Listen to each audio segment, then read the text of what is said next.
So I decided to make this series on the YouTube channel, just kind of sharing some stories about the things that we've done over the last few years. Some funny and some informative, but I always like to tell stories, and I guess if you're like me, you like to hear them too from other people. So I decided to make this and kind of just share some humor and lighten the mood this year. I hope it's better than 2021, but we'll see. Anyway, this story starts, we were in Nitrous, South Carolina, which is right outside of Orangeburg, at South Carolina Motorplex. Some people call it Orangeburg. But anyway, we were down there. We had our wagon.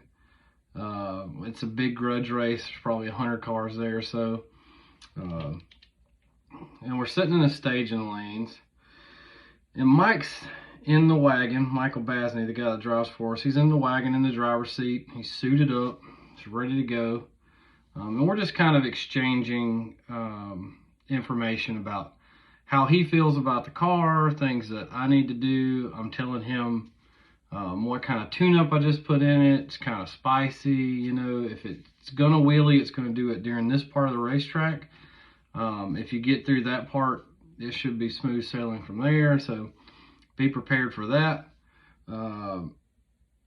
And so we're just kind of going over things. I'm knelt down beside the car, got my hands on the window, and we're just talking back and forth. We're like 10 cars back, and if you've ever been to a grudge race, 10 cars back could be 30 minutes, 10 cars back could be 4 hours. So we're just comfortable. It's like 10 o'clock at night.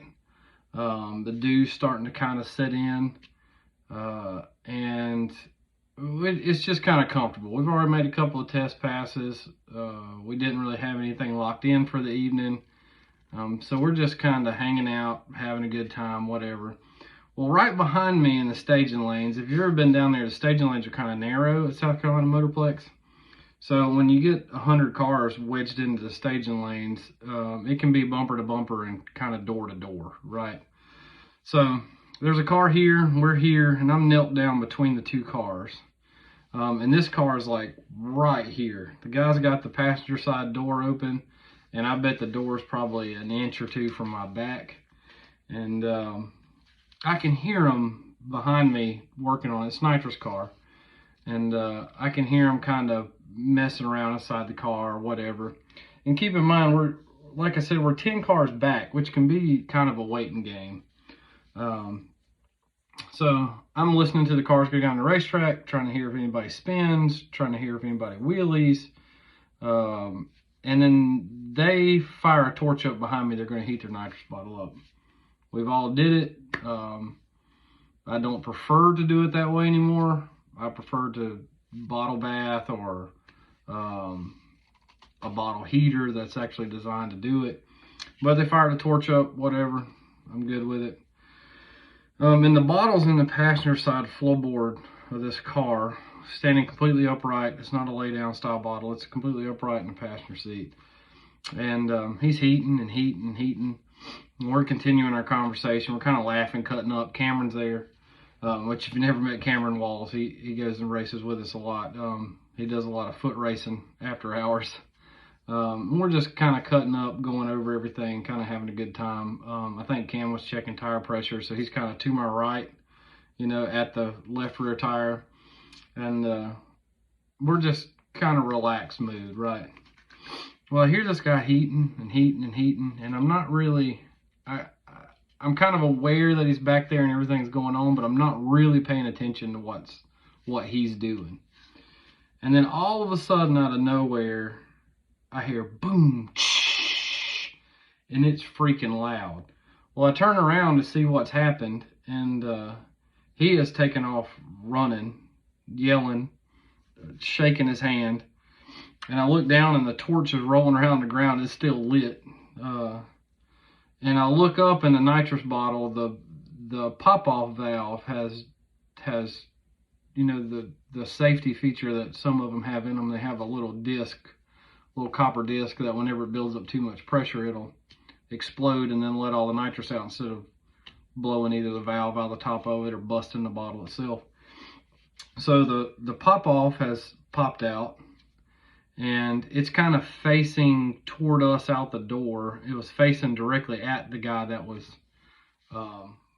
heating the bottle.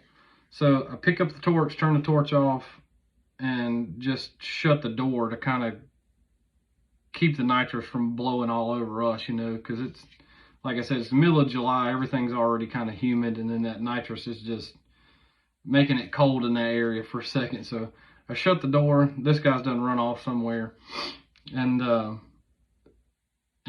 bottle completely empties itself in about, I don't know, 30 seconds to a minute. Well, whenever the bottle gets done, I turn around and look back at the car, and it is all the windows are frozen, everything inside of the car is frozen, whatever. And this guy finally comes back around, and his hand is like, I guess it was just frozen on the outside. It's not frostbit. He has no permanent damage, you know, whatever, but it scared the living crap out of him, rightfully so. And I'm just trying to figure out, how in the fuck did he heat this bottle to the point to where the safety feature went off, but he didn't know to stop beforehand.